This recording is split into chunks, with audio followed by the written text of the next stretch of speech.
tá no Rio de Janeiro, quase por uma casualidade, e tivemos a sorte, né, e a possibilidade, a oportunidade, graças aos seus amigos da Elo Group, que fizeram essa proposta para a gente, de trazer aqui o Dan Ho para estar conosco hoje à noite.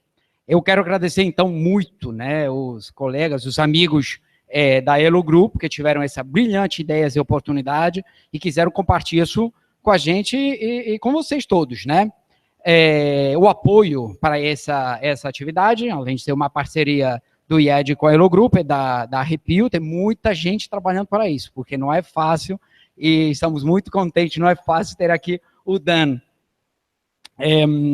o Arquivo, o ABS Startup, que é a Associação Brasileira de Startup, colaborou muito para que isso fosse possível, a incubadora da COP, da UFRJ, a AgroAcademy e a Use, ou seja, todos parceiros de uma rede ampla na qual o IED está inserido, de centros de inovação, de catalisadores, de novas ideias, de novos projetos e de iniciativas, né, que precisam, todas elas, além de uma boas ideias, de um jeito eficaz de se comunicar. E o Dan, exatamente, é o mestre, né, dessa aí. Ele já quase entende, pois, you almost understand everything that I'm talking here.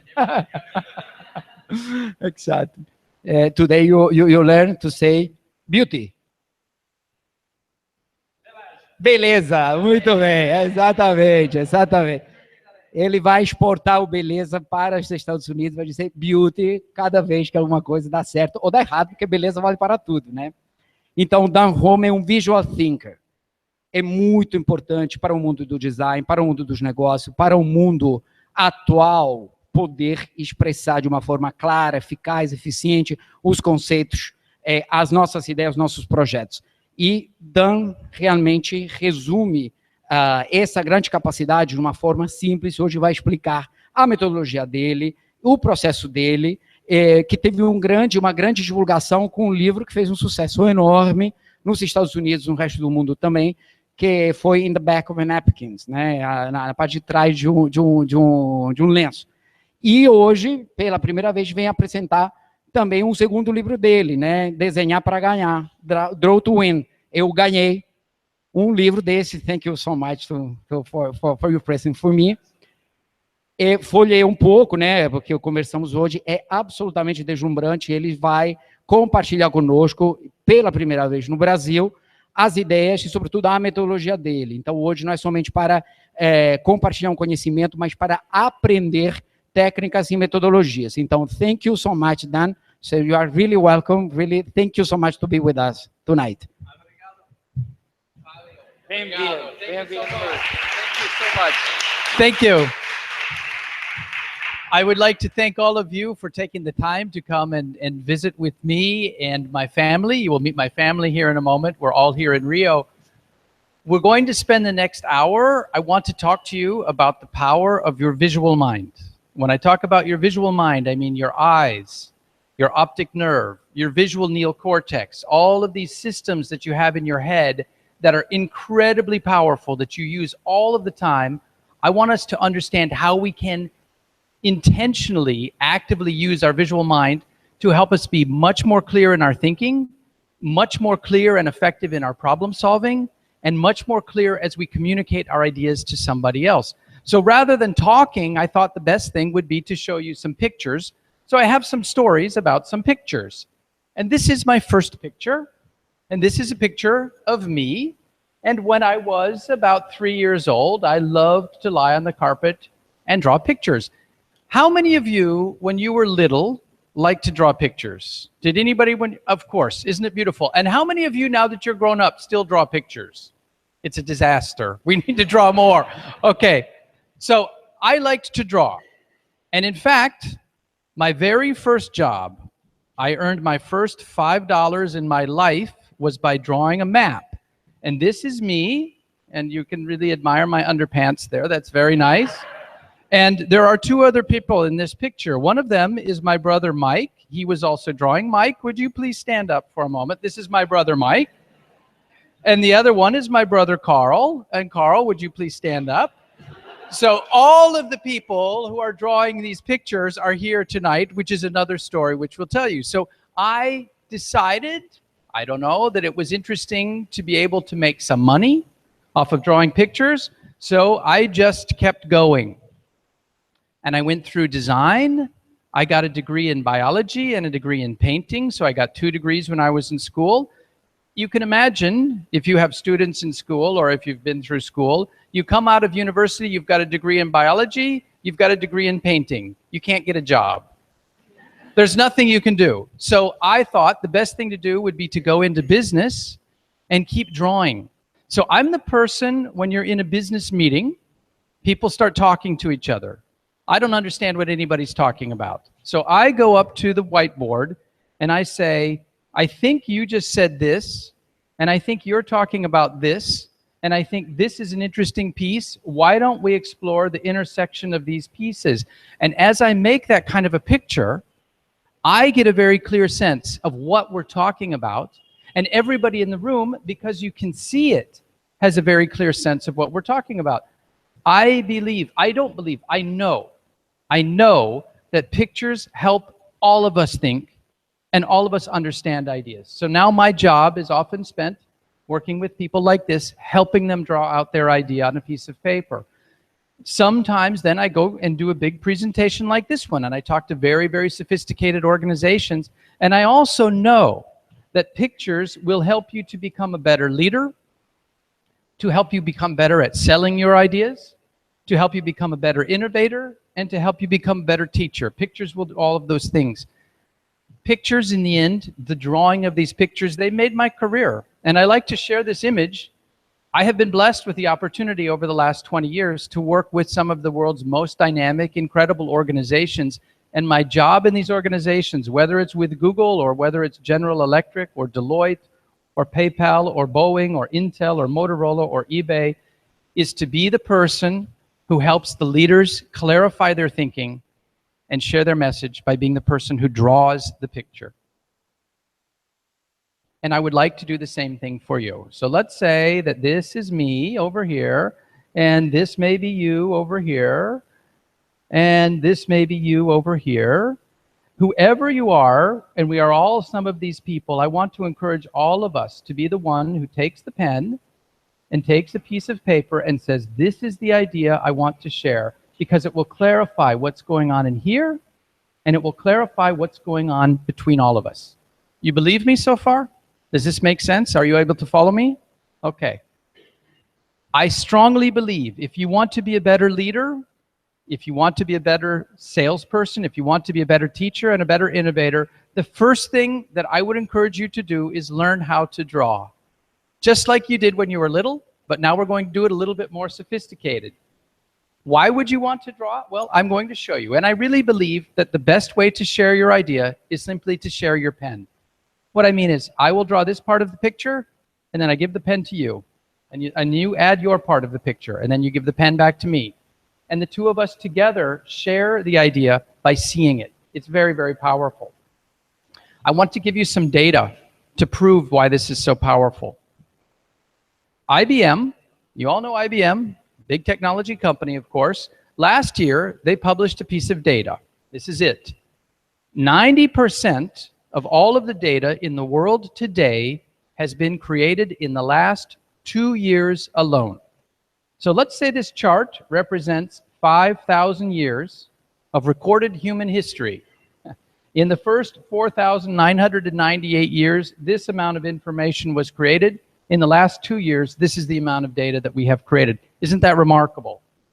Cisco, another big technology company, you probably all have heard of Cisco, in their report said, isn't it interesting, if this is all of the data that is transmitted online today, 90% of that is visual information. Pictures, video, imagery, drawings, sketches, infographic. 90% of all the information transmitted online is visual information. This is my quote. I believe that 90% of business people in what is now a highly visual world have no idea how to effectively use visuals to help clarify their thinking. And so this is the problem that I would like to help all of us solve. 90%, 90%, 90%. What does this matter to you. Why does this matter at all? It matters because I believe this. If you see the world as a place of opportunity, if you see the world as something which is abundant, if you see the world as a place where there is a chance to do something new, to seize an opportunity, to have an opportunity, and if you choose to act on that opportunity, I believe that you are an entrepreneur. And I know all of you, you saw an opportunity tonight, you chose to act on an opportunity. I don't know what kind of businesses you do, but I know that all of us are entrepreneurs. And by the way, I'm going to go back to this picture for a moment. You see here, there's a picture of someone drawing on a whiteboard. Would anyone like to guess who this person is? Anybody have any idea? Mike, who is? This is Steve Jobs. As you will see later on, Steve Jobs, you all know who Steve Jobs is, the former head of Apple, the creator of Apple Computer. He drew all the time. And I want us to channel the kind of drawings that Steve Jobs was doing to help us be successful in what we choose to do.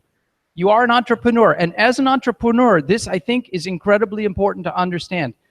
The conversation today is a visual conversation. If you think about social media, if you think about PowerPoint presentations, 99% of all of the way that we communicate today, it is a visual conversation now. If you want to be in today's conversation, it seems very simple to me. You have to be visual too. And what I'd like to share with you for the rest of the time that we have are some tools on how to do that. Drawing is your secret weapon. I want you to imagine that your ability to draw, and I will show you how to draw. For those of you who have forgotten in the last few years, I will show you how to draw any idea that you have. This is your secret weapon. When I showed you that list of all these big corporations and organizations that I work with, you could imagine I go in there and I say, I'm going to teach you to draw. They all run out of the room. I say, think about it like this. Most of us are incredible verbal communicators. All of us have had years and years of training on how to talk. And think about how long it took us to do that. First, we had to learn some vocabulary when we were little. Then we had to learn the alphabet. Then we had to learn more vocabulary and spelling. And then we had to learn grammar. And then we had to learn how to write. And then we had to learn how to write a 5-paragraph essay. And then for those of you who've been through university, you then had to learn how to write a university paper or even a dissertation. And it's magnificent. It took years and years. And the fact that you can listen to me in English and most of you can understand most of what I'm saying is magnificent. Writing is the mechanism by which we record verbal communication and verbal thought.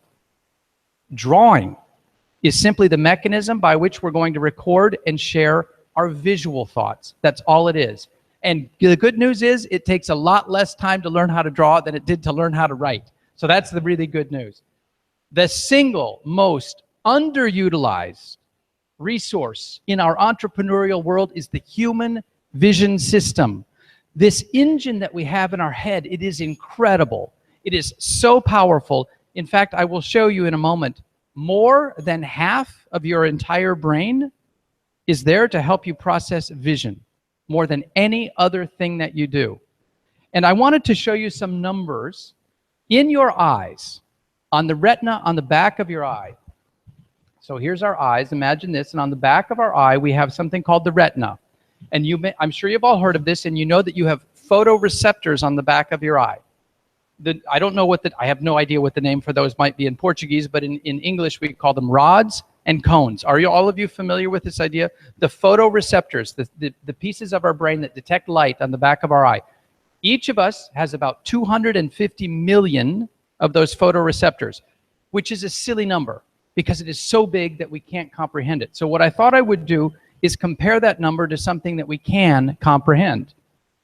So I thought, as I was looking at this picture, this is a scanning electron micrograph of the back of the human retina, and each one of these dots represents one of those photoreceptors.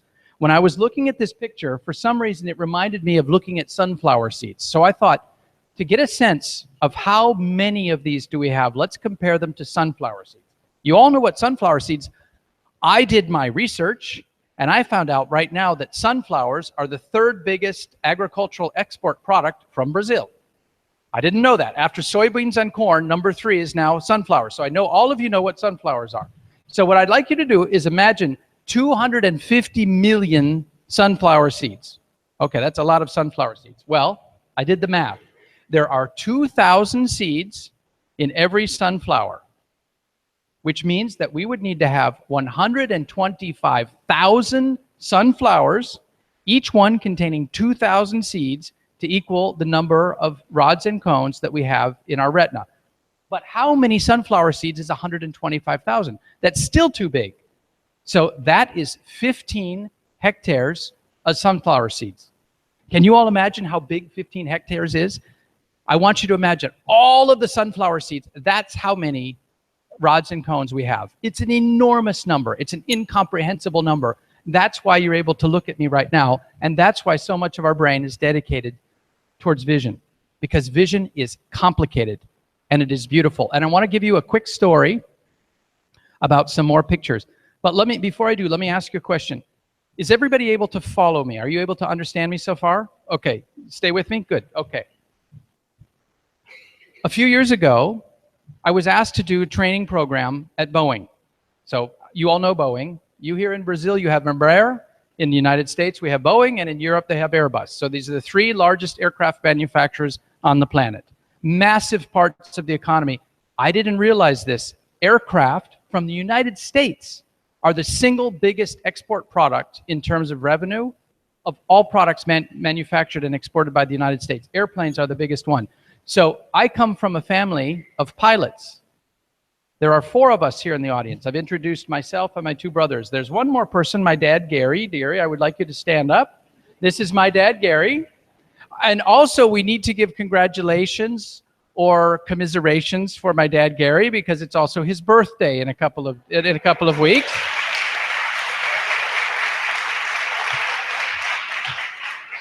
And we all agreed we would not tell how many years old he is, but it's more than 50, right? More than 50. So our father introduced all of us when we were young to airplanes. My father was in the Air Force. My mother, in fact, was also a pilot.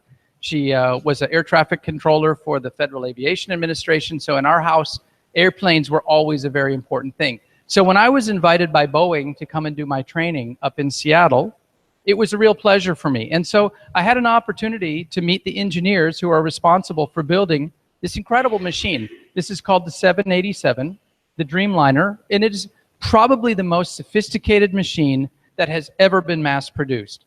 And I was working with the engineers, and they told me it's even more complicated than you realize, because the 787 is actually built in 17 different countries by people speaking 14 different languages. So let's look at this picture for a moment. What you see here is anything that's in blue is built in the United States. Anything that's in green here is built in Italy. Anything that's in yellow is built in China. Anything that's red is built in Japan. Light green is built in Sweden. This kind of purple color, pink color is built in France. The landing gear are built in England. The wingtips are built in South Korea. The landing flaps are built in Australia. The landing gear doors are built in Canada. And I thought, this is incredible. This is the most sophisticated machine ever built. And it's built by people who don't even speak the same language, 14 different languages. How is that possible? Because each country manufactures its element, its component. They put them on a ship or on a plane. They send them back to the United States, and the pieces fit together. And they snap together like a really big model airplane, and the pieces fit perfectly within tolerances of, fractions and thousandths of a millimeter. They fit together. And I asked, how is that possible? And they said, oh, it's easy, because we do everything with pictures. Boeing didn't just develop new technologies to build the airplane.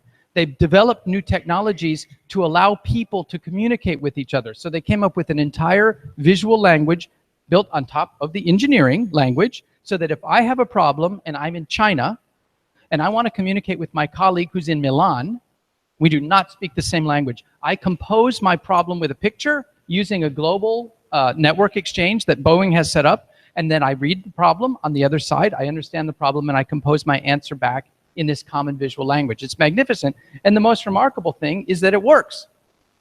You put all the pieces together, the thing takes off. It's incredible. And I love to tell this story. The 787 is the most successful aircraft in history. There were almost 1,000 sold before the first aircraft had ever flown. Most successful new aircraft delivery in history. But there's a problem. Because in the first 2 weeks that the airplane started to fly on actual commercial runs, it had fires on board, twice. This is a disaster. The airplanes had to be grounded, all of them. Now, I want you to think about this from an economic perspective. This is Boeing's new product. They've sold 1,000 of these airplanes. The price of each airplane, you can buy one if you have enough money. The price of this airplane is $100 million. If you want to go up to Boeing and you have $100 million in your pocket, you can buy a brand new 787. This is a lot of money. So let's do the math. If I take this, they've done $100 million per item, and there's 1,000 that are ordered, but they don't work. How big is the loss for Boeing? Other 3 zeros. This is incomprehensible big. This is $100 billion loss for Boeing. So does Boeing say, oops, forget about it, we'll build a new one, write that one off? No. This is a massive global economic problem if this machine doesn't work. So what Boeing does is they publish a set of photographs on how they're going to fix the problem. The fire that takes place on the planes twice, it took place in the battery. This is what the battery is supposed to look like. This is a huge battery that's carried on the airplane. This is what it's supposed to look like, but twice look like that. Do you see the problem? This is not good. So then Boeing released some more photographs that showed what they were doing to help solve the problem. And they sent this photograph out. This is what they called the Tiger Team. These are the best engineers that they have at Boeing who have been assigned to solve this $100 billion problem right now. Fix it. And what I love about this picture, when you look at this picture, do you see anything in this picture that you think I might find very interesting? I don't know how well you can see it, but there's a whiteboard behind them. The whiteboard is covered with drawings. The way we actually solve problems, really, right now, is we don't create more PowerPoint. We draw. We get our idea down to where we can see it. This was another photo that they published. This is the team that's working on solving the battery problem. And I'm sure many of you know this. When you really need to start solving the problem, the best thing to do is turn on the power of your visual mind, get together with your crew, get a piece of paper and say, look, this is what we're after. This is the problem. So I want to show you some of the pictures that they drew. The main picture that they drew, this is the 787. The battery is located in 2 places in the plane. One is under the floor of the cockpit. The second one is way back by the wings. There are 2 of these batteries. The battery is exactly the same. It's a lithium oxide battery. It's exactly the same battery as you have in your iPhone or your Android. It's the same battery. It's just a lot bigger. You saw the size. What happens in the battery is it's as if they took a whole bunch of iPhones, batteries, and stuck them together. Now, this is why I love pictures, because from an engineering perspective, when you look at this picture, you can see the problem. Because if I told you, if one of those batteries overheated, can you see what's going to happen? If this one gets too hot, what's going to happen? All of them are going to get too hot because they're packed next to each other. So the solution that the engineers came up with, it's very simple, and it's based entirely on the picture.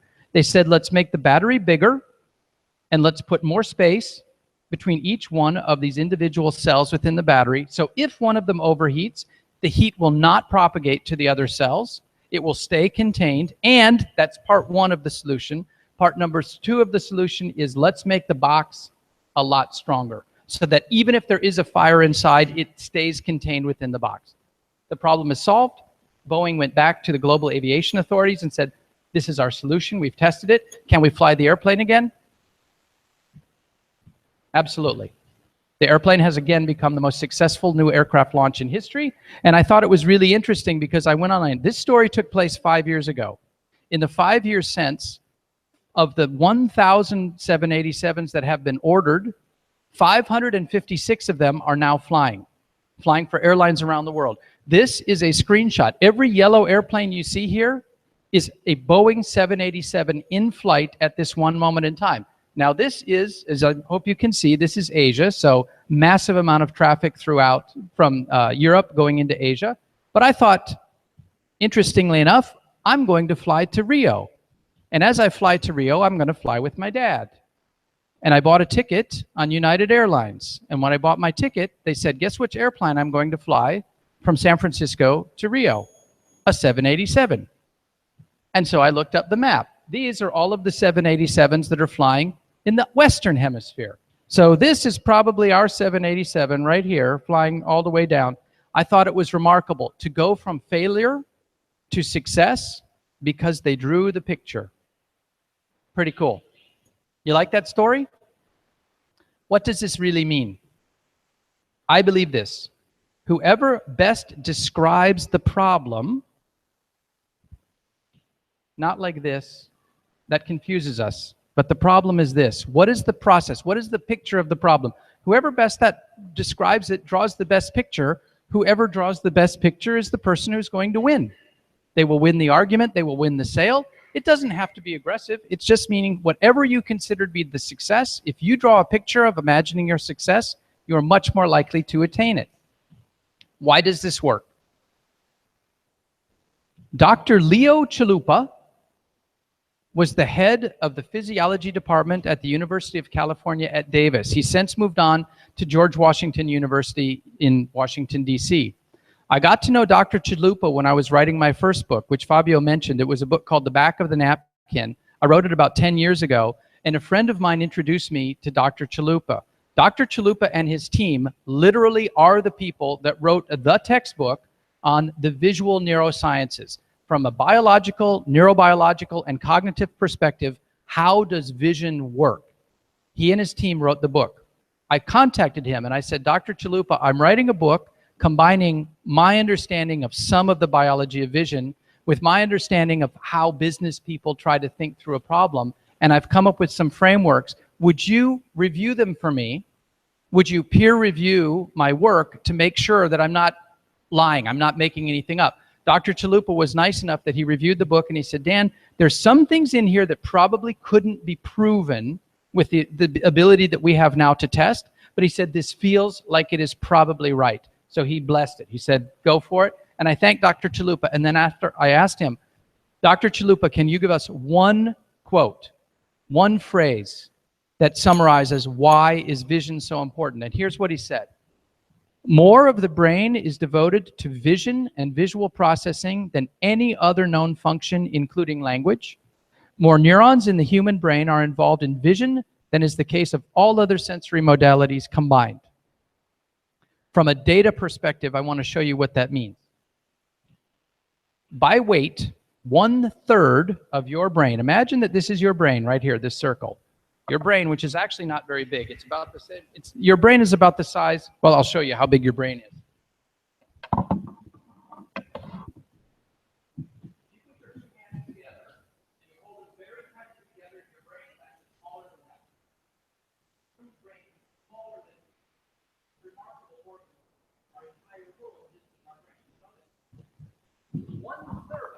By weight of every neuron that you have in your brain is there to do nothing but process vision.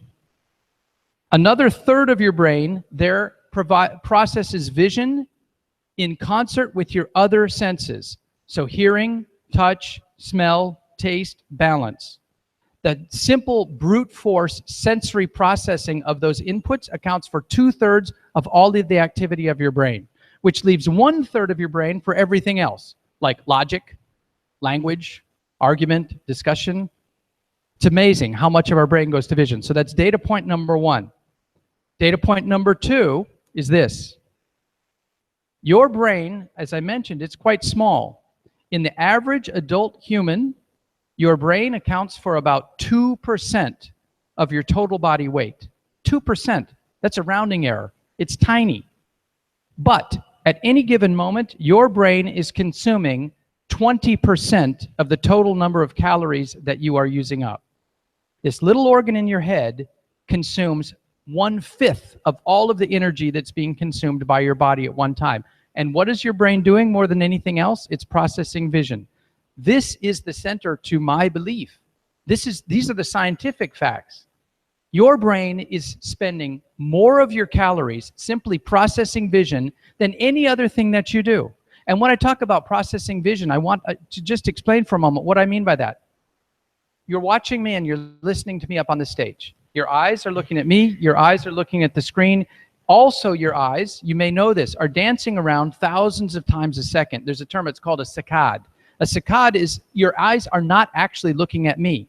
They're dancing around constantly like this, thousands of times a second, building eternally an endless mental model in your brain of the world around you. What does it look like? Where am I in it? That's where those calories are going.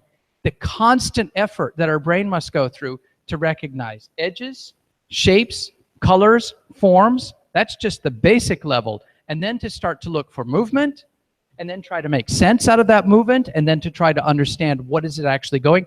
That's where our calories are being burned. So the truth is this, if you want to lose more weight, look at a lot more things. It's a really good way. Watch a lot of movies, you will lose a lot more weight.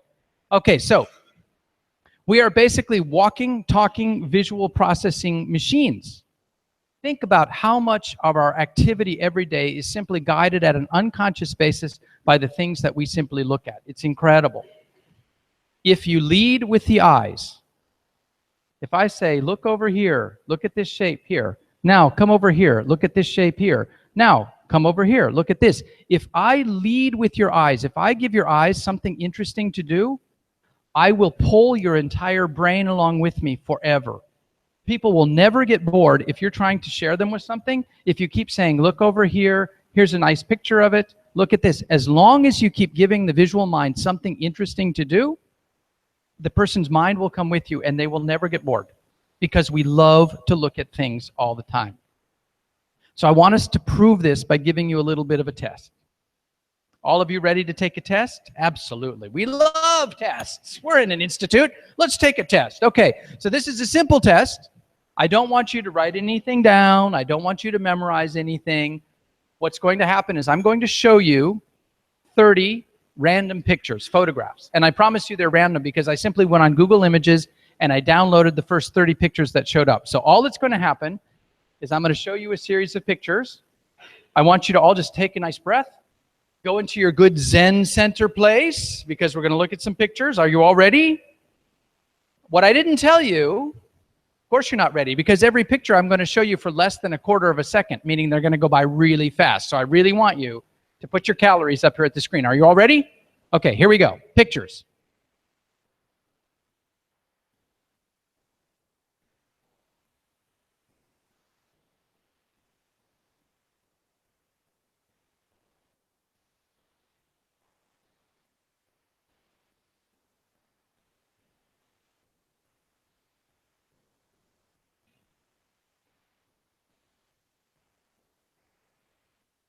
Okay, that's all 30 pictures. Can anyone tell us all of them in order, please? That would be great. Anybody? No, of course not. So I want us to forget about that for a moment. There's a couple of things I want to share with you. In order to try to inspire you to really try to be more visual, I thought it would be interesting to look at historical figures who have been very influential because they drew. And I've come up with a lot of characters. Some of these are kind of obvious. Leonardo da Vinci, clearly one of the greatest minds of all time. If you could think about what Leonardo da Vinci could do, he could draw a fort, he could design a fort, he could design a water wheel. And of course, we're looking at one of Leonardo's notebooks here. In the margins of one of his notebooks, Leonardo designed the world's first parachute. This was 500 years ago, and nobody ever tried it until Mike, my brother, who is an active parachuter. A few years ago, a Swiss parachutist went back to Leonardo's original sketch for a linen parachute and used Leonardo's dimensions and made himself a parachute out of the same materials that Leonardo da Vinci had at his time, and jumped out of an airplane and lived. So Leonardo turned out to be really, really smart. But he did have a backup parachute, but he didn't need to use it. Leonardo da Vinci, clearly, if you're thinking like him, it pays to be able to write, but you also have to be able to draw. If you are Alexander Graham Bell and you're seeking to invent the gramophone and the telephone, it helps to be able to write, but you have to be able to draw out your idea. And here's a little story about Alexander Graham Bell that I had never known. Alexander Graham Bell did not set out to invent the gramophone or the telephone. His wife and his daughter were deaf. What Alexander Graham Bell was trying to do was figure out a way to record sound so that you could feel it through touch. And so he said, well, let's take the sound and condense it and have a needle scratch a surface so that someone could feel the sound. But this is what we call an emergent feature. An unexpected outcome of a project is he turned out that when he put the needle back on the record and played it back, guess what? You heard the sound. Wow, the telephone is invented. Isn't that crazy? Thomas Edison, if you're inventing the light bulb, you have to be able to write, but you have to be able to draw. One of my favorites. Anybody know who this guy is? His airport's right across the water, right over there. Santos Dumont. He had to draw out his idea before he could figure out how to build it. The drawings of Santos Dumont are incredible because he drew them on envelopes, he drew them on napkins, trying to get down on paper, what does this machine that I have in my head look like so that I can actually build it? You don't write the instructions for building an airship, you draw them. I would think the same thing would apply to all kinds of problems.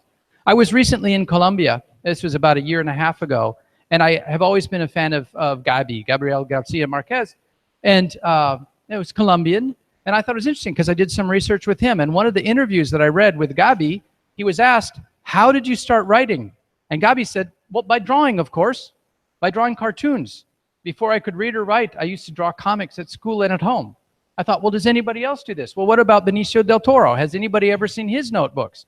You have to be able to write and you have to be able to draw. Does this apply to people who are outside of sort of the creative world or the engineering world? Absolutely. Anybody ever heard of Sigmund Freud? Yeah. Has anybody ever seen this drawing? This is Sigmund Freud's own drawing of his model of human consciousness. This was in his 3rd book, midway through Sigmund Freud's career. He himself didn't understand his own model about the id and the ego and the superego, so he had to draw a picture to clarify it. And this is Sigmund Freud's own drawing in the original German. And he said, this is all of consciousness, and this is the part up at the top here that we have control over. This is the part of our consciousness that we're aware of. And underneath that, we will have the ego, and here written, of course, in the original German. And buried deep down where we have no access to it is the id. And then spanning the id back up in a weird way to what we have consciousness of is we have the superego that's always trying to push through information coming from the id. And I thought, isn't this remarkable? Because I remember that I took my Psychology 1 course, and they taught us all about the id and the ego, and I didn't get how the pieces fit together. Neither did Freud. He had to draw a picture to try to explain how it works out. Anybody know who this is? If you're going to try to design a new city, are you going to write out what it's going to look like? No, you're going to draw it out. So these are Oscar Niemeyer's own drawings of the things that became the basis from Brazil. Like, I'm going to tell you this story. This is your story. I want to share Hedy Lamarr, one of my favorite stories of a visual thinker that's unexpected. Has anybody here ever heard of Hedy Lamarr?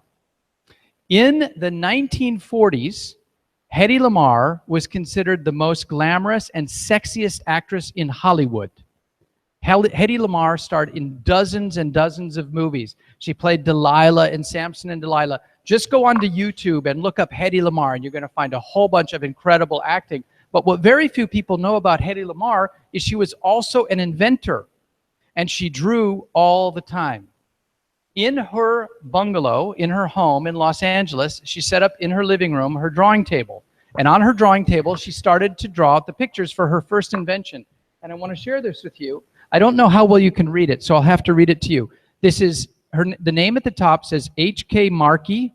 That was her real name. She was an emigre into the United States, escaping Europe at that time and finding a safe home in the United States. And so she changed her name, but her original legal name was H.K. Markey. And this is her first patent application filed June 10th, 1941. Can anybody think of a big global event that's taking place in 1941?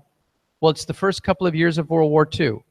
And she was fascinated by sound. So I'm going to show you, it's a little bit hard for you to see, but this is her drawing in her patent application, and I want to walk you through what the picture is. So here's a ship.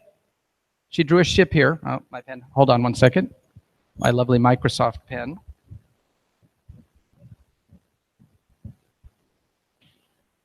So here's a ship, and the ship is sailing from North America to England. It's carrying troops, it's carrying food, it's carrying supplies. The ship is sailing along. Well, here's a submarine. The submarine sees the ship. The submarine launches a torpedo. The torpedo goes and hits the ship sinks. Now, the way the torpedo is controlled at that time is that the submarine sends an acoustic signal through the water. That is what controls the torpedo. It's guided to its target by an acoustical signal that is sent through the water. So Hedy Lamarr came up with the idea of saying, well, if the ship sent out a counter acoustical signal in the water, it could throw the torpedo off course.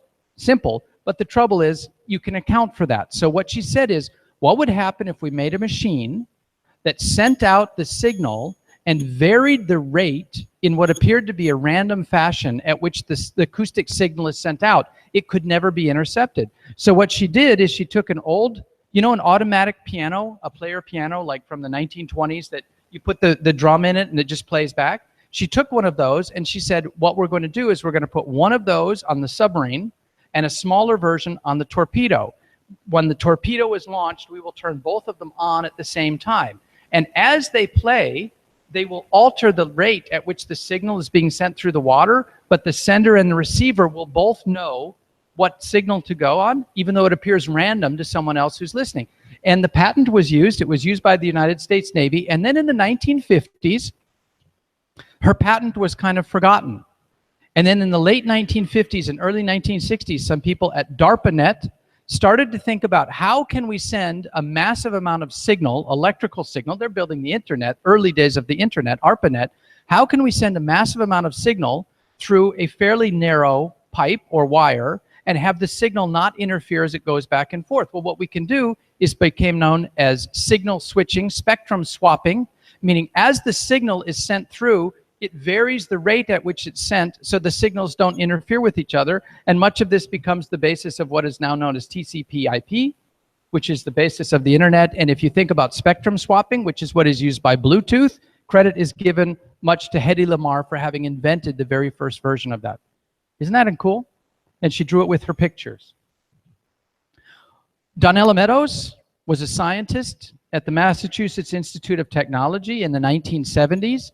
And she is credited with inventing what we now call systems thinking. And this was the very early days of complex computer programming. And she did it with her series of drawings. And what she came up with is she said, she called it the bathtub model. Any system can be modeled out as if there is a bathtub. You have a resource, you have a reservoir in the middle of the system that contains some sort of a resource. And that could be electricity, or it could be oil, it could be human capital, it could be money, whatever you want. And just like a bathtub, we have faucets that allow that resource to flow in from some other source, and then we have drains that allow it to go out to some other source. And it was beautiful because this model enabled them to be able to program the very first computer systems on how do you model out complex systems. And then these eventually evolved to become the computer systems that are still used today for really complex system modeling, like around climate change or really, really complicated systems. And credit goes to Donella Meadows. I've got two more stories to share, and then I'm going to wrap this up for you. One, back to where we began, Steve Jobs. I will admit that I always thought Steve Jobs was kind of a hero of mine. I mean, if you think about the technologies, he didn't invent them, but he figured out how to make them relevant. He figured out how to make these things accessible and exciting to us. I can't think of any machine, maybe since the telephone, maybe since the PC, that has changed the world as much as this thing. It's crazy. No matter where you go on the world now, you see people using these, and the way, it's amazing what he did. Steve Jobs passed away. I can't believe it. It's almost 6 years ago now. After he died, many biographies were written of Steve Jobs, and I read one by a guy named Walter Isaacson. It's an incredible biography. If you haven't read it and you're interested in technology or how business works today, it's really an important book to read. But the big takeaway for me, the big insight for me in reading the Steve Jobs biography, something I didn't know. Steve Jobs was a crazy whiteboard drawer. Every time he had a meeting, every time he would say, when everyone leaves this meeting, what is the one thing I want everyone to remember? And what is the one picture that I will draw before the meeting that makes sure that everybody is going to be able to understand that? And that is the picture that he would go up on the whiteboard and draw. And if the meeting was about launching a new product, he would draw a timeline on the wall so that everybody could see what they needed to do when. And if he was talking about strategy, he would draw a map. This is our target. This is where we're going to go. And I thought, this is fabulous. And I've got one more story I want to share with you about drawings that have had a tremendous impact in the last 2 years. I want to talk a little bit about a company called Burberry. Has anybody ever heard of Burberry? You know who this is? So Burberry is a really classic, old British fashion brand. It's 160 years old, and Burberry forever was known for two things. They made trench coats and they made scarves that had that very particular Burberry plaid on them. Everybody's seen this. Well, that worked for about 145 years, and then about 15 years ago, Burberry started to fail as a business because it wasn't innovating. They knew that they couldn't just continue to make the same trench coats with the same pattern and have people continue to buy them, because people weren't. Fashions change. So they hired a woman, actually an American woman named Angela Ahrendts, who had been head of merchandising at a major American retailer, Nordstrom, and they hired her to become the new CEO of Burberry. So she came in and she had really great ideas about how to make the company more exciting for its customers, and she was really captivated by social media. And how could you use the technology of social media to enable people who are fashion customers to actually go online and work with Burberry to create their own fashions, design their own trench coats, and it became very, very successful. So at one point, her CTO, her chief technology officer at Burberry, came to Angela and he said, Angela, this is great. The company is wildly successful. The board of directors is very happy. Burberry has turned around and is now considered one of the leading global fashion brands because of this. But the CTO, the chief technology officer, said, Angela, we have to be careful. Pretty soon, we're not even going to be a fashion company. We're going to be a technology company. We don't know enough about technology to venture further than we already have. And she said, well, what do you think we should do? Because we're not going to stop. And he said, I have a friend. I have a friend. His name is Mark Benioff. Has anybody heard of Mark Benioff? Mark Benioff is the founder and creator of Salesforce, which is now the fastest growing software company on the planet. And believe me, I know. I live in San Francisco. The tallest building on the West Coast is going up right in the middle of San Francisco right now. It's 67 stories tall. It's called the Salesforce Tower. They are so successful that they're building the biggest building that's ever been built on the West Coast. The CTO said, Angela, I'm going to set up a meeting. I want you to go to San Francisco and meet Mark Benioff and learn where he thinks technology is going, because I think there's things we can learn from what Salesforce is doing. So a meeting was set up. Angela flew out to San Francisco, and she and Mark Benioff met at the Four Seasons Hotel in San Francisco. And when they met in the lobby, they immediately hit it off. They were great friends. They're both very high energy, very energetic. People can't keep them down. Their ideas come faster than they can even share them. So they started talking, and immediately Mark Benioff said, Angela, I have an idea. Can I draw you a picture of what I think we should do? And she said, please. And I have Salesforce permission to share with you the picture that Mark Benioff drew on the piece of paper. And this is the way he started. He said, Angela, I want you to imagine that this is your customer, and this is our Burberry technology stack, our Burberry technology system. If we just start from that point of view, we can begin to model in all the different kinds of things that could be enabled. So what we imagine is we could have social projects that lead to development of content that allow your customer to really feel the brand in their own terms, which will allow things to go viral, etc. And then he said on top of that, what we could start to do is tap that into all of the different systems you have, whether you're promoting yourself on Facebook or on Twitter, mobile devices, you could have investor websites, you could create games, all of these things go viral. And yes, Burberry is a big enterprise system, so we have to take into consideration the ERP systems that you have underneath. So we have to loop in your SAP systems, and we're going to call this Burberry World. And by the time they were done, it took them about 10 minutes together to draw this picture.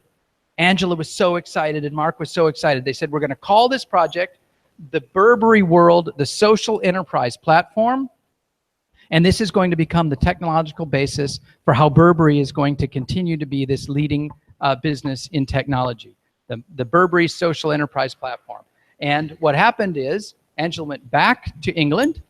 She signed a contract with Salesforce to build all of the infrastructure to be able to allow Burberry to do all of these things. So it was a very successful transaction for Mark Benioff because he got a new client and they became good friends. A year later, Angela was approached by a guy named Tim Cook. Anyone know who Tim Cook is? The new CEO of Apple Computer. And he said, Angela, I'm looking for a new global head of Apple retail. I would like you to come from Burberry and join us at Apple. Would you do that? She said, no. I'm very excited by what I can do at Burberry. I'm very excited by what we're doing with the technology and the brand, and I'm going to stay, but thank you. She went back to London, and 2 weeks later, she called Tim Cook. And she said, you know, when I reflect on that drawing that Mark Benioff drew for me, it makes me more excited about the future potential of technology than I'm interested in fashion. So yes, I will take the job. Angela Ahrendts has become, about a year and a half ago, the new global head of retail at Apple. She is the highest paid executive at Apple Computer. And the rumors in San Francisco, in the Bay Area, are that she is being groomed to become the next CEO of Apple Computer whenever Tim Cook decides that he's had enough. And all of it gets credited back, she says, to this drawing that Mark Benioff put together. And I thought, isn't that a great story? Isn't that a great story? I love it. And then I talked to some friends of mine at Salesforce, and they said, Dan, there's one more part of the story you don't know. Mark Benioff practiced and rehearsed this drawing for weeks before he met Angela. This is one of the things that I'd like to emphasize as you draw. Just because we think drawing is very simple, it requires a lot of thinking. This is the point I'd really like to make with you. It's as simple a picture as this. What the drawing does is it surfaces our thinking. And if you practice and rehearse your drawing, and then you draw it in front of someone live, they will believe that you are a total genius. It's really amazing. We are right now, it's 8:40. We've gone on for a long time. I appreciate your attention. What I've got is I've got more material that is in my new book that Fabio introduced. It's called Draw to Win, that talks about how vision works. I'm going to skip that for now because what I'd like to do is make sure that we have enough time to be able to share any ideas and questions that you might have. So I'm going to, forgive me, but I'm going to skip through a bunch of slides right now. But one of the things that I would emphasize, if you have a chance to get any of my books, is I do like to talk about how vision works, because it's very important to understand when we're looking at a simple picture, what is our brain doing as we see the picture change?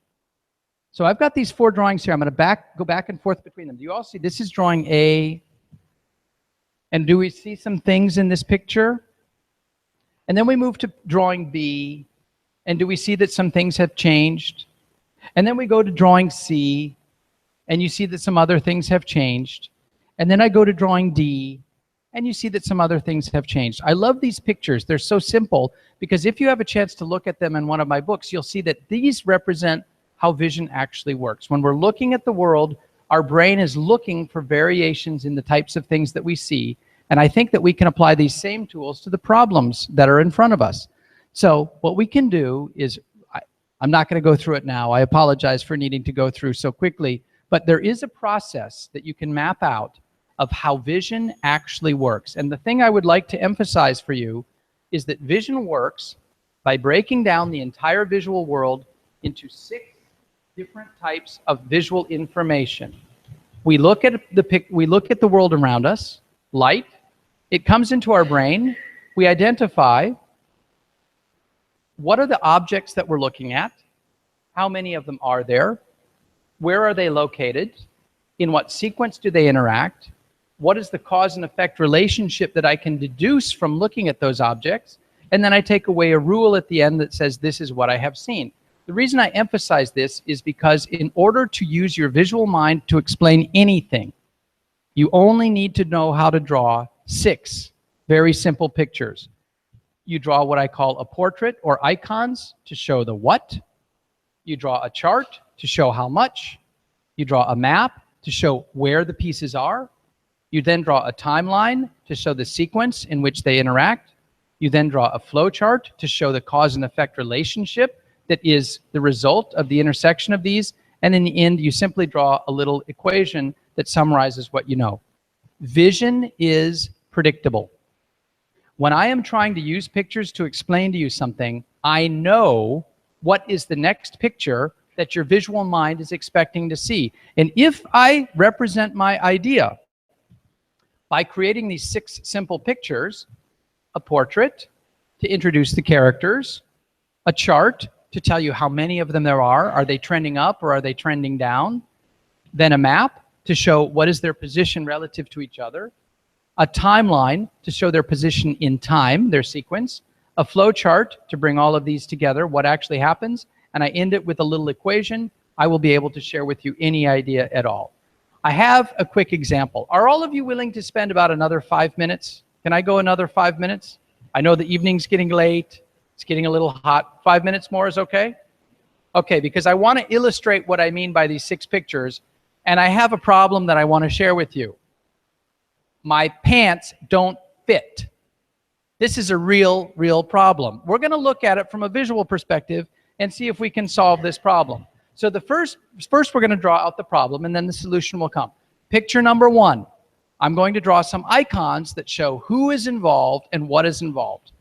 Well, in this problem, we have me and we have my pants, okay? But there are other characters involved in this drama as well. My shoes, because I like to go running, and there are 2 other characters. These are my chips, and this is my salsa, because if I have a weakness, it's that right there. So these are the characters that make up my problem. Let me draw you a chart that summarizes from a quantitative perspective the problem. So as I am, this is the vertical axis here. This is my chip. You all know what a chip is. How do you, chips and salsa, is that popular in Rio, I'm assuming, with your guacamole and all of that? All right, so this is Mr. Chip right here. So what this chart is showing is on the vertical scale is my ability to metabolize Mr. Chip. When I eat him, how can I metabolize him? And as my age is going on, it's going like that. So this is the quantification of the problem. Another way to look at it is in the past, after I ate a lot of chips, my pants looked like that. But now my pants look like that. So we're beginning to see the problem. Now, let me draw you a map to show you where these pieces fit together. This is a map. This is actually a top-down diagram of my house, looking from the top. This is my sofa. This is my couch here. These are the stairs that come up. So as you come into my house, you come upstairs, and at the end of a long day of work, I sit here on the, oops, my pen is freaking out. Hold on one more time. I sit down on the sofa here, because right here is my big, beautiful plasma screen television. So when I come home after a long day, I sit here on the sofa, I sit here and I watch TV. Now, over here, I have a closet, and there's a door on the closet. And this closet is where we store our food. And you'll see who's hiding in my closet? Mr. Chip. There he is. So as I'm looking at the TV, if this door is open, look who's calling to me. Oh, Dan, I'm right here.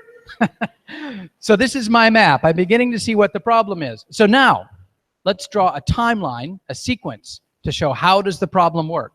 So I wake up in the morning, I go for my run, I work all day, tapping on my computer, I come home, I sit on the sofa, I watch television, Mr. Chip calls to me, I eat Mr. Chip, and I'm not happy about it. So now from a flow chart, can we show how we might fix this problem? Well, I've noticed something. Here's me again. If I get up in the morning and I go running and then I work, when I come home, I have Mr. Chip and my pants don't fit. But I have a test hypothesis. What would happen if I get up in the morning, have a nice breakfast, do my full day of work, then go for a run? I've learned something. If I run in the evening, when I come home, I don't want to meet Mr. Chip. I don't want to have any chips. And guess what? The next day, my pants fit. So what lesson have I learned? It's better to go running in the evening than to eat my chips in the evening. And now what we've done is my problem is solved because I drew the 6 pictures that describe it. You with me? Make sense? You can take this process and use it to clarify and solve any problem whatsoever by going through those 6 pictures. Because drawing is not an artistic process, it is a thinking process, and we simply need to be able to draw our 6 pictures. You start with a dot, you draw a line, you draw an arrow, you make a simple square, a triangle, a circle, a blob. You combine all of those simple pictures and you can draw all of the 6 pictures that we need to solve any problem just by drawing those little shapes. And we end by drawing some people, and you can make the simplest stick figure in the world. I have done a rigorous scientific analysis of the right way to draw a stick figure. The right way. I'm being joking a little bit. The head, the body, and the legs are all exactly the same height. The rule of thirds, and if you make it look like that, you have the perfect stick figure. All right. Now, almost done. 3 more minutes to go. 25 minutes ago, I showed you 30 pictures for less than 1/4 of a second with no context at all. I'm going to show you the pictures again now, but this time I'm going to show you 2 pictures. I would like you to tell us, call it out loudly, right or left, which is the picture you saw before? Which one? Left? Which one?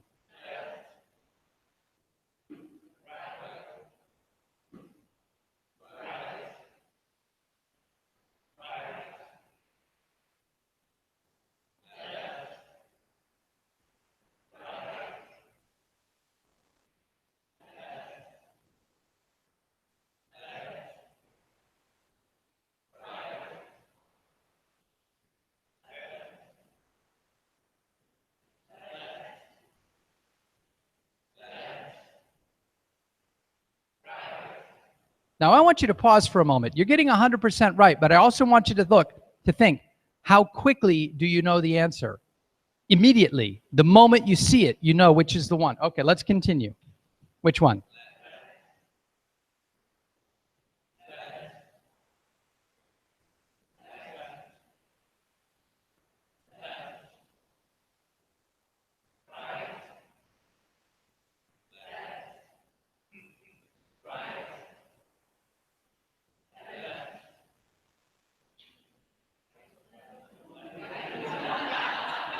Which one did you see before? Tell us. You know, this one. It was this one. Oh, we got this. Okay, which one here?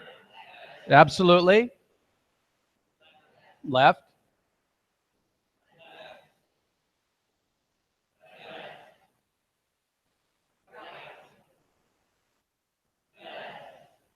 All right, we missed one, but that is why we use pictures. That's what I mean by the power of our visual mind. It is working all of the time before we even have a chance to begin to actually verbalize what we're talking about.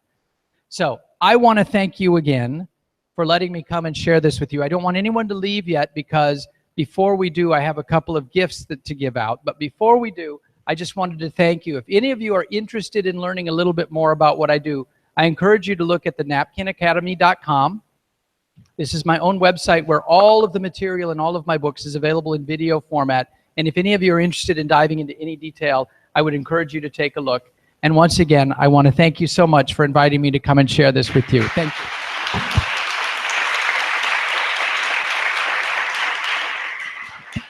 Now, before you go, where is Edu? Edu, where is Edu? And you have our special gift? Yes. Fabiano, oh, you have them? Okay.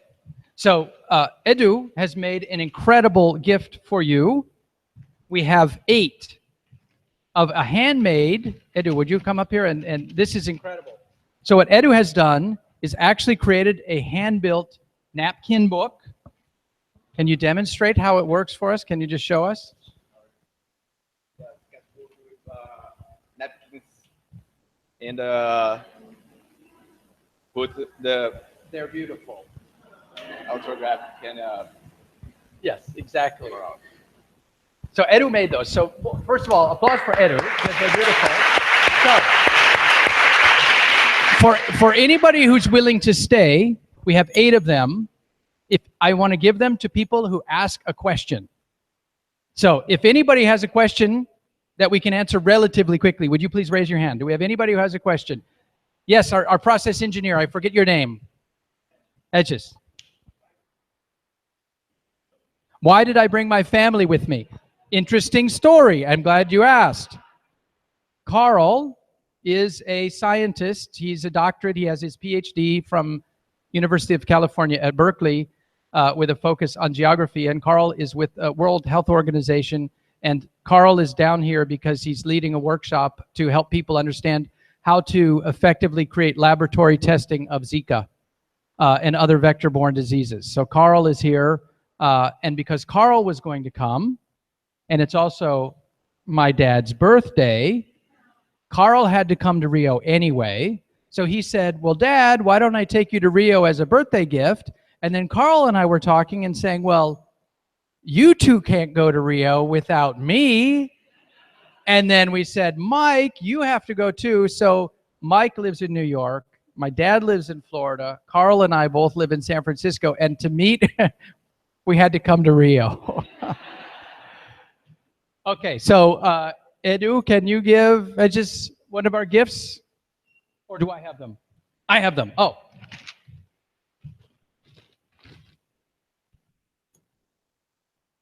There you go. Any other questions? Oh, okay. Your hand in orange came up first. Your name? Laris?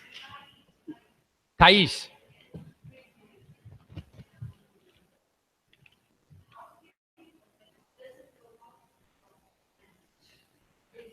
Oh, yeah, okay. So Thais asks, how do people who don't know how to draw manage? Most people think that they cannot draw, but if we had more time, I could show you in about 3 minutes how to draw. I believe this completely. Everybody knows how to draw. We just have forgotten, or we become very self-conscious about it, because typically what happens is when we were very little, everybody draws as a kid, in large part because we don't yet know how to write. The only mechanism most children have to try to communicate in some sort of written form is drawing a picture. So we do it without worrying. But by the time we get to be about 5 or 6, 2 things happen. Either someone says, that's a beautiful drawing, and we keep drawing, or someone says, that's a terrible drawing. Dogs don't look like that. Never draw again, and we stop. But I can show you, it's easy to start again. So I don't believe that there's such a thing as a person who can't draw, because I have seen thousands of times business people who say, Dan, I love the idea, but I can't draw.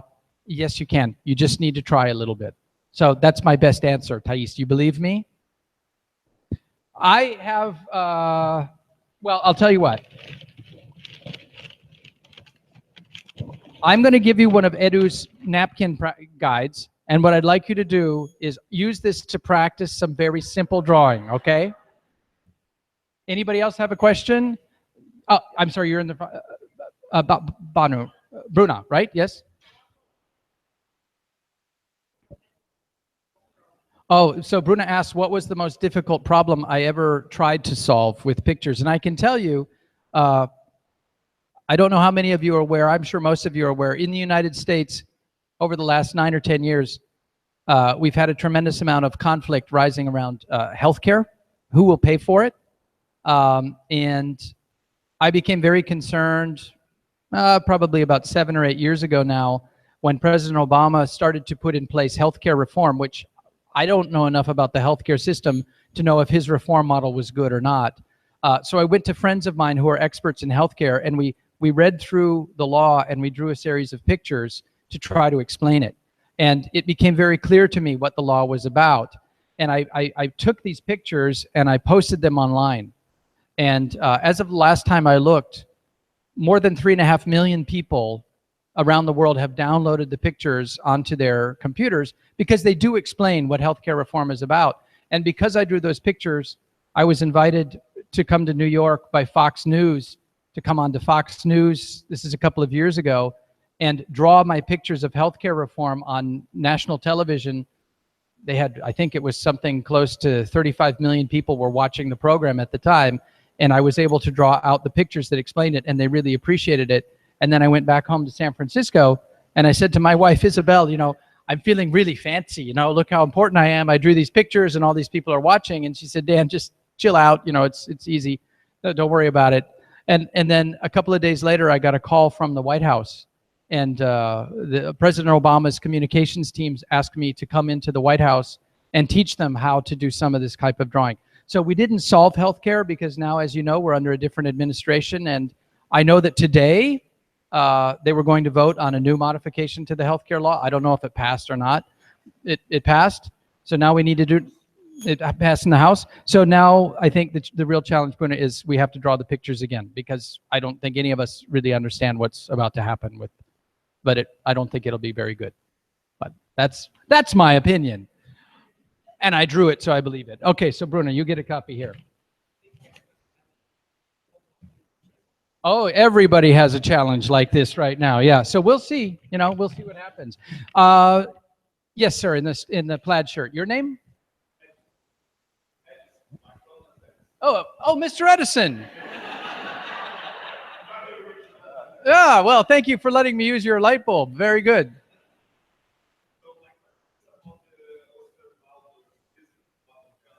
Yes.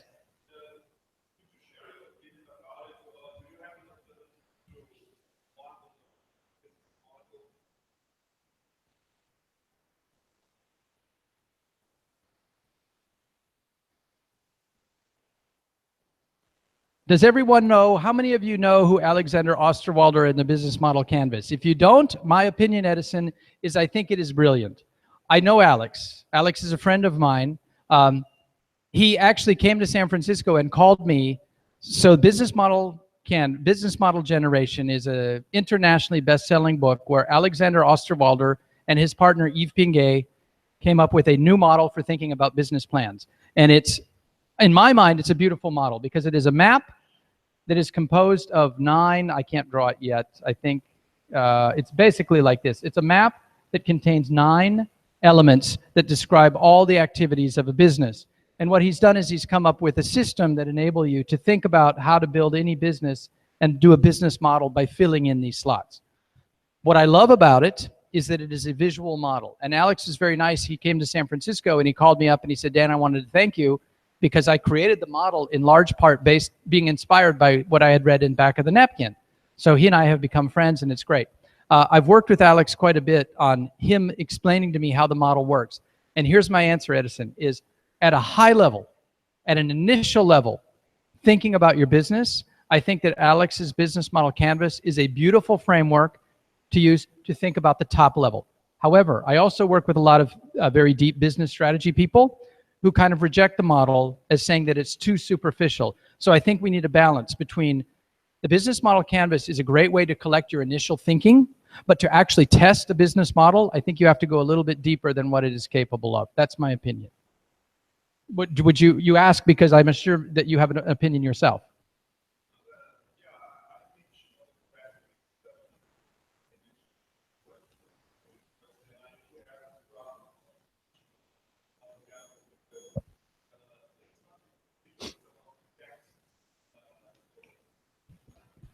The part that I love,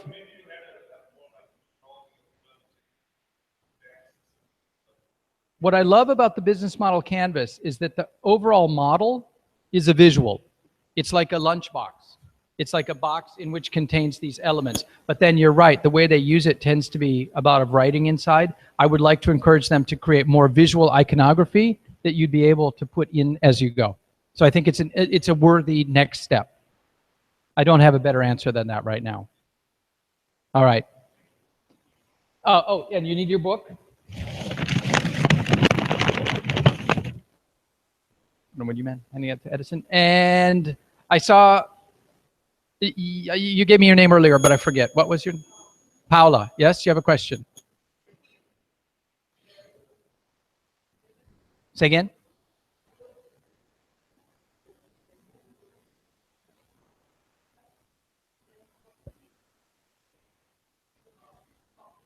Right.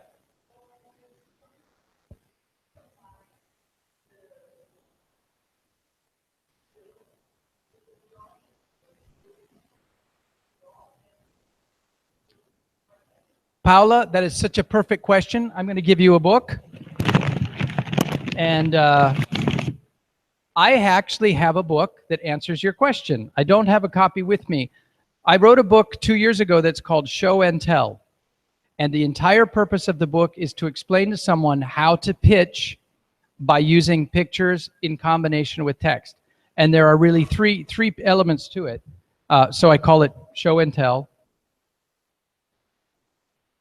And I guess you could say there are 2 elements to it. The first one is to show someone a picture. And then the second part is to tell them what the picture shows. And as you're pitching, so do you all I should repeat Paula's question. Her question was, she works with entrepreneurs at a business incubator, teaching people how to pitch to investors or potential partners or potential customers why they should support their business. Pitching, for those of you who don't know, it's just a term for making a sale, selling your idea to someone. You're pitching it to them as if you're pitching them a ball. And the idea is you hope that they will catch it. So that's kind of the analogy. You could imagine it like this. I'm over here and I have this idea and I'm very happy about my idea. And you're over here and you have all the money. So what I want to do is I want to take my idea and throw it to you and have you catch it so that you'll give me some of your money. You'll invest in me. So we call it the pitch. So the book about Show and Tell is exactly that.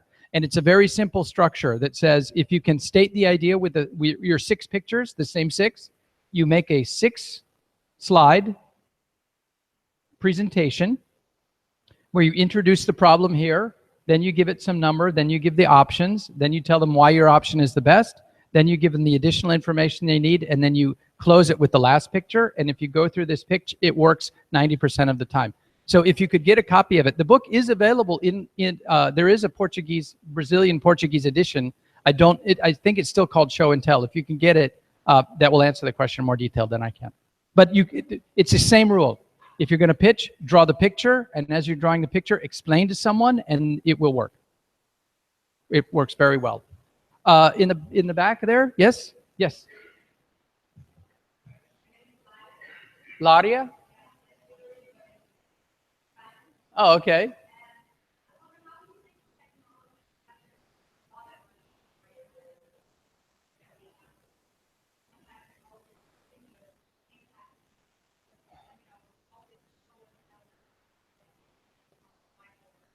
So Hilari's question is, what do I think about the impact of technology is, it's good and it's bad. I think the fact that I can draw on my beautiful Microsoft Surface Pro 3 and I can show you the drawing live, it's perfect. The fact that we can have people around the world live seeing that drawing is perfect. But I agree with you, I get very upset when someone is trying to solve a problem and the first thing they do is boot up their computer and open up an application. It's not the best way to think. We know the cognitive science, the data are unassailable. The data are convincing that when you want someone to learn something, typing on a computer is one of the worst ways to get someone to actually remember something, because this is a very, very constrained thinking process. You want someone to move, and the best way to get them to move is to draw, because it is the intersection of the kinesthetic with the visual, with the thinking, that really makes learning come alive and stick. And I'm a little bit worried that as we get so excited about our technology, we're forgetting that. It's getting better, because if anybody has an iPad Pro with an Apple Pencil, it's a really great way to draw. And what I find the most exciting thing about the iPad Pro with the Apple Pencil is that you actually see a renaissance, a resurgence in people drawing, because the technology is so fun. So that's a good side. The bad side is it's still best if you just draw on a piece of paper. Does that help you? Okay, and you need to get your book. And we have, do you all have time to stay? We have 3 more questions. Okay. So can someone hand that back to Hilaria there? Thank you, Carl. Yes, next, yes. Katarina?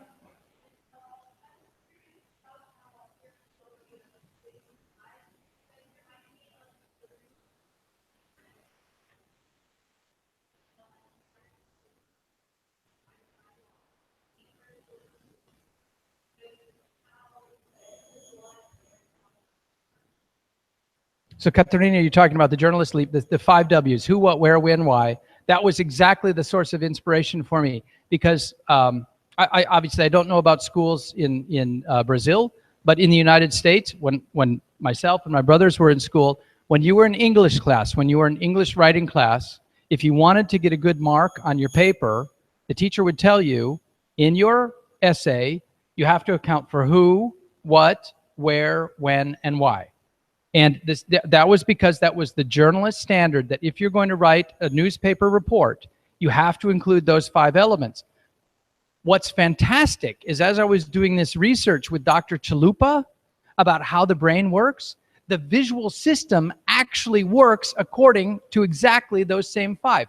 The first thing our visual system looks for is who am I looking at and what objects are in front of me. So there's the who. Then the next one that's not typically in the who, what, where, when, why is how much. So that's the one that's missing. So my 6 W's come directly from the 5 W's of the journalist cycle, adding in how much. That's all. It's exactly the same. And the thing that's incredible is that it turns out that that rule is neurobiologically based, but people didn't know that. And now we know that is actually the way we visually process information. That's such a great question. You get to have a book from Edu. Thank you, Carl. And I have one more. We take one more question in the back with the stripes. Bernardo.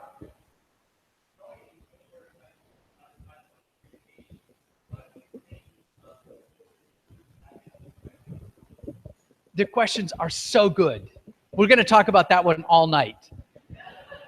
Blame the British. That's the simple answer. It's all the fault of the British.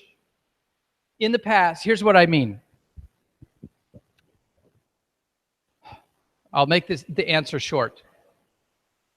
Historically, drawing is not considered a serious way of communicating because, as humans, I believe we are so excited about our ability to be verbal. We love to talk. Even though we are primarily visual, somehow it's like that idea with when I showed you the picture drawn by Sigmund Freud.